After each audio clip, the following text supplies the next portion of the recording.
নমস্কার পাবলিক। আজকে কাজের ছেলেগুলো আবার আসেনি, ওই জন্য আমাকে কাজ করতে হবে। অনেক সকাল সকাল উঠে গিয়েছি, ফ্রেশ হয়ে বেরিয়ে পড়লাম প্যাকেট আনার জন্যে। লবণ আনতে হবে, জল আনতে হবে, অনেক কাজ রয়েছে। তা করতে করতে বেরিয়ে গেছিলাম, তো হঠাৎ ভাইকে দেখতে পাই। তো জল আনতে গিয়ে তো আচমকাই মনে হলো। যাই হোক, তো আমি আজকে খুব লাকি, কারণ এইখানে গিয়ে আমি দেখি কয়েকটা মহিলা আছে যারা খুব ঝগড়া করে। তো ওই জন্য আমার আসতে ভালো লাগে না এই জায়গাটায় জল নিতে। তো আজকে আমি খুব লাকি, কাউকে পেলাম না। যাই হোক, তো চলে গেছিলাম আবার মাল দিতে। আজকে কেউ আসেনি একবার। আজকে যে অনেক কাজ রয়েছে আমি তো ভাবতে পারিনি। তো সকাল থেকে শুরু হয়ে কখন খাবো কী খাবো আমি কিচ্ছু জানি না। তো তারপরে চলে গেছিলাম বিট লবণ আনতে, কারণ বাড়িতে মানে কারখানায় লবণ শেষ। ওপর থেকে কালকে সোমবার ছিল, তো আবার চলে গেছিলাম মাল দিতে। তো আমি বোকার মতো গাড়িটাকে বার করিনি, রাখা ছিল। এবার বার করতে হবে, কিছু করার নেই, মালটা নামিয়ে। তো তা করতে করতে বাড়ি এসে দেখি চারিদিক প্রচণ্ড মেঘলা হয়ে গেছে। ভাগ্যিস আমি বাড়ি ঢুকে গেলাম, নাহলে ভিজতে হতো। তো আলটিমেটলি বিষয়টা হয়নি। তারপরে চলে গেছিলাম আমার ডার্লিংটাকে নিয়ে সার্ভিস করাতে। তো ছেলে পেলে সব দেখছিল, ভালো করে দেখে টেকে নিল। আর এভাবে নোংরা থাকলে আমার খুব বাজে লাগে দেখতে। তো একটা ভাইকে বললাম যে চল তাহলে আমি একটু নামিয়ে আই। তো ভাইয়ের সঙ্গে একটু ইয়ার্কি মারামারি করছিলাম। তা করতে করতে ভাই বলে একটু টেস্ট করতে হবে। তো তা করতে করতে আবার গেলাম, তখন দেখি আমার ডার্লিংটাকে খুলে পুরো দিয়েছে। তো ভিতরে প্রচণ্ড ধুলো রয়েছিল, তো সেগুলো পরিষ্কার করা চলছিলো। এইভাবে দেখে আমার খুব গায়ে লাগে।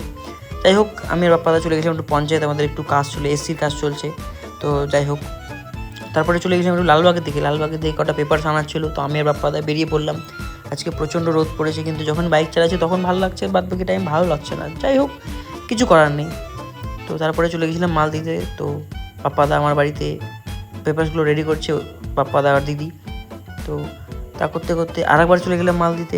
আজকে এত রোদ পড়েছে, মানে ভাবার বিষয় নেই, কিন্তু কিছু করার নেই, কাজ তো করতেই হবে। রোদ হোক বৃষ্টি হোক যাই হোক। আজকে বৃষ্টি ভাবলাম হবে, তো হলো না। তো পার্টির বাড়ি গিয়ে দেখছি পার্টি তো নেই, তার বাড়িতে সেভাবে কেউ নেই, মেয়ে ছেলে রয়েছে, তো তারা তো পারবে না। তো ব্যবসার মানুষ সব কিছু করতেই হবে। তো এটাই হচ্ছে আমার স্কুল। আমি স্কুলে অনেকদিন পড়াশোনা করেছি, 12 অবধি।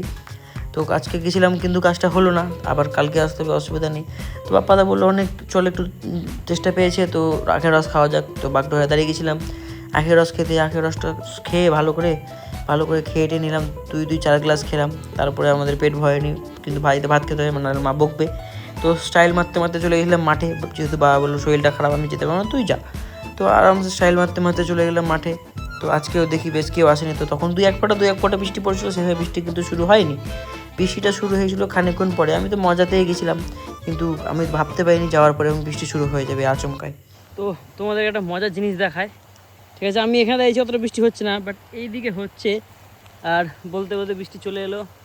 যাই হোক, কাজ তো করতে হবে। তা করতে করতে ঝমঝম করে বৃষ্টি পড়তে লাগে, আমার কাজও হয়ে যায়। প্রচণ্ড বৃষ্টি চলে আসে। ওয়াটারপ্রুফ ফোন হওয়ার তো কাজ ডান, ভিজে অনেকটাই গেছি, কিছু করার নেই। তো বেরিয়ে পড়েছিলাম ওখান থেকে। তো মাঝ রাস্তায় আমার গাড়িটা স্টার্ট বন্ধ হয়ে যায়, কেন জানি না। একদিকে বৃষ্টি পড়ছে, ওপর থেকে গাড়ি স্টার্ট নিচ্ছে না। ভগবান, তেল আছে কিন্তু, তাও কিন্তু স্টার্ট বন্ধ হয়ে গেছে। তো যাই হোক, খানিকটা স্টার্ট হয়েছিল, আবার বন্ধ হয়ে গেল। এবারে ঠেলে নিয়ে যেতে হবে, কিছু করার নেই, ভিজতে হচ্ছে। তো যাই হোক, কী আর করবো। তো বেরিয়ে পড়লাম। তো বাড়ি এসে স্নান টান করে, যেহেতু বৃষ্টিটা থেমে গেছে এখন, তো আবার মনে হচ্ছিলো বৃষ্টি হবে, তো খেতে হবে। এবার স্নান টান হয়ে গেল, ফ্রেশ হয়ে গেলাম। এবার খেয়ে দিয়ে একটু শার্ট হবো। তো আজকে যেহেতু মঙ্গলবার, সেহেতু ডাল, বাঁধাকপির তরকারি ও পটল ভাজা করেছিল মা। তো দিদিকে বললাম একটু পাঁপড় ভেজে দিতে, সে আমাকে ভেজে দিল না। তো ততক্ষণে তো আমি ভাবতে পারিনি যে আমার হাতের হালটা এরকম হয়ে যাবে। তো প্রচণ্ডভাবে ছিলে লাল হয়ে কেটে গেছিলো। যাই হোক, কিছু করার নেই। তো বেরিয়ে গেছিলাম, ভাবলাম ঘুমাবো, তো ঘুমাতে পারলাম না, সেটা বাদিয়ে দিলাম, কেন বলবো না। তো আমার ডার্লিংটা দেখি তা করতে রেডি হয়ে গেছে। আমার ডার্লিংটা চকচক করছে, প্রচণ্ড সুন্দর লাগছে। বেশি বিল আসেনি, বিল খুব সামান্য এসছে, 665 টাকা। তো যাই হোক, তার করতে বেরিয়ে গেছিলাম আমি আর বন্ধু বললো অনেকদিন বেরানো হয়নি, তো বন্ধুর সঙ্গে বেরিয়ে গেছিলাম। তো ভেবেছিলাম আজকে আমরা যেখানে লাল চা খাই, মশলাদার লাল চা, সেখানে খেতে যাব, কিন্তু সেখানটা আলটিমেটলি বন্ধ ছিল।